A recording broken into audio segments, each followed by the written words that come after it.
Welcome back to another episode of Pedal PV, a project of the Palos Verdes Library District Local History Center to bring community history out to you during these pandemic times. So today we're actually starting in the library at the Local History Center. Hopefully we'll be here soon together. Come on in, let me show you around. The center has published books, original records, oral histories, and of course photographs. And this one, what we call the 40 Families photo, is one of my favorites. It shows approximately 40 first-generation Japanese families who were part of a thriving farming community at the turn of the last century, the topic of today's pedal. The most well-known of the early Japanese families is the Ishibashi family.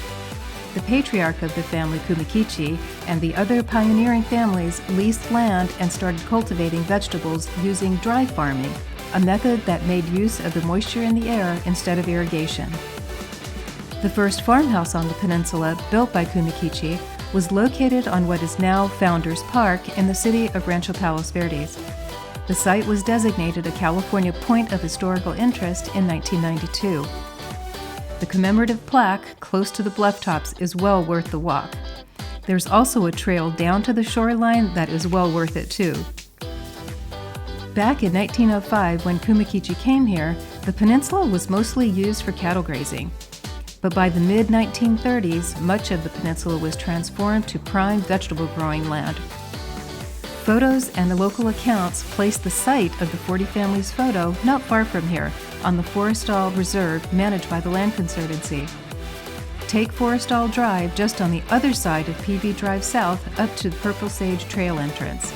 We parked our bikes close to the soccer field, no electric bikes allowed, and walked out to the Lundquist Lookout, the approximate location. The community building, with nothing else around, was a place for meetings, a language school, judo classes, and other social events. It was World War II that devastated our Japanese farming community. With Executive Order 9066 designating the peninsula a military area, leases to the farmers were canceled, and many of the families were sent to incarceration camps. Many of our families were incarcerated in Poston, Arizona. A Malaga Code teacher corresponded with her students who described for her what their lives were like in camp. Few of the original farming families returned after the war. The Ishibashi family did, and for many years they raised vegetables and flowers and sold their produce at roadside stands. Many people remember Annie's stand, which sold wonderful vegetables and flowers. You can see where the stand was, just next to Abalone Cove parking. The 1950s and 60s brought a big boom in residential development which reduced the land available for agriculture.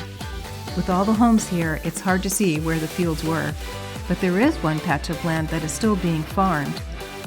Look out for the cactus just past Terranea Way on the right-hand side of PV Drive South. This area was farmed by James Hatano, who came to the peninsula after the war. There's a really nice view of the field from RPV City Hall, just past the dog park, Rancho Caninos, and the helipad.